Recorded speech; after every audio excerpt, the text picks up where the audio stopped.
Assalamualaikum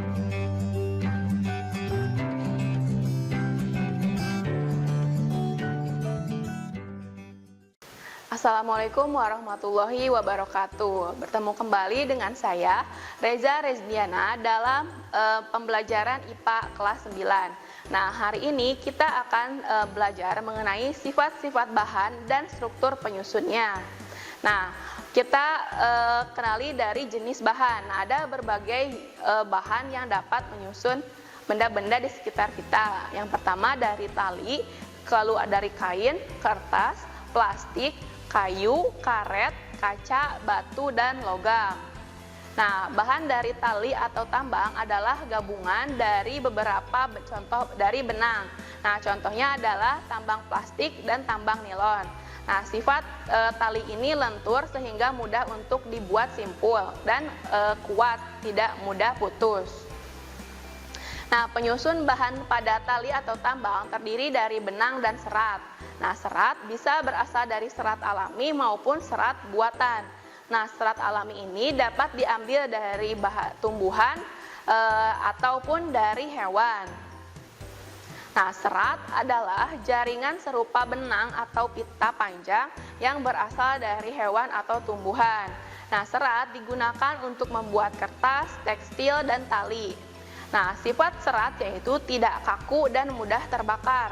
Nah, contoh dari serat adalah senar, nilon, dan untayan kabel listrik.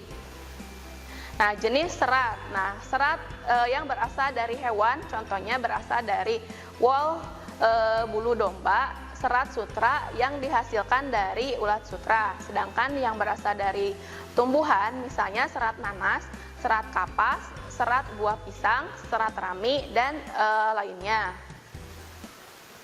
Kemudian serat sintetis adalah serat yang dibuat oleh manusia. Contohnya adalah senar. Nah, bersifat kuat, kedap air, tidak mudah mengerut, digunakan untuk senar gitar, raket, dan tali pancing. Kemudian untuk nilon, sifatnya sangat halus, tahan lama, dan tidak mudah robek. Digunakan untuk bahan kaos kaki.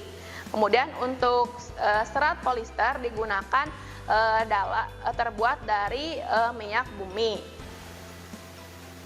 Nah, untuk benang merupakan gabungan dari beberapa serat. Contohnya adalah benang jahit, benang kasur, benang nilon, benang rami yang sifatnya adalah lentur dan tidak mudah putus.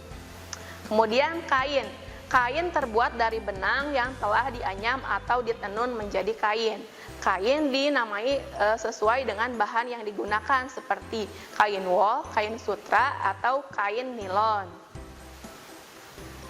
Bahan selanjutnya adalah kertas. Nah, dibuat dari berbagai bahan seperti kayu, batang padi kering, pelepah daun pisang, dan lain-lain. Nah, sifatnya ringan, mudah menyerap tinta, mudah robek, mudah terbakar, dan mudah didaur ulang. Nah, jenis-jenis kertas misalnya HVS, karton, tisu, koran, kardus, kertas minyak, dan lain-lain. Selanjutnya adalah plastik.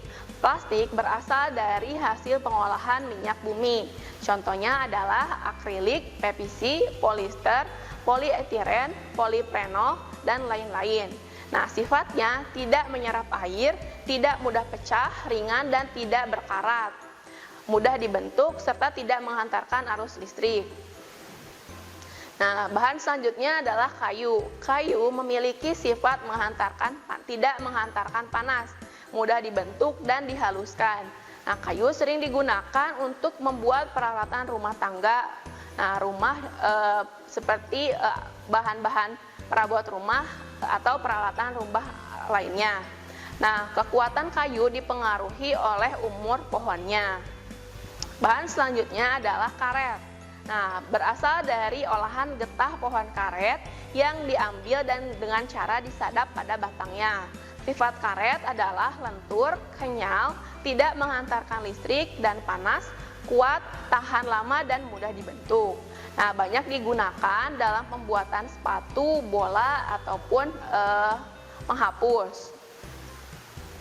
Kemudian bahan kaca merupakan hasil olahan dari tambang pasir kaca yang dipanaskan sehingga pasir kaca meleleh. sehingga dapat dibentuk sesuai kebutuhan. Kaca secara alami terbentuk dari lava gunung berapi dalam bentuk batuan obsidian.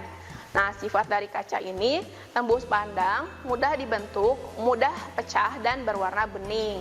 Digunakan dalam kacamata, jendela, atau berbagai bahan hiasan dengan bahan kaca.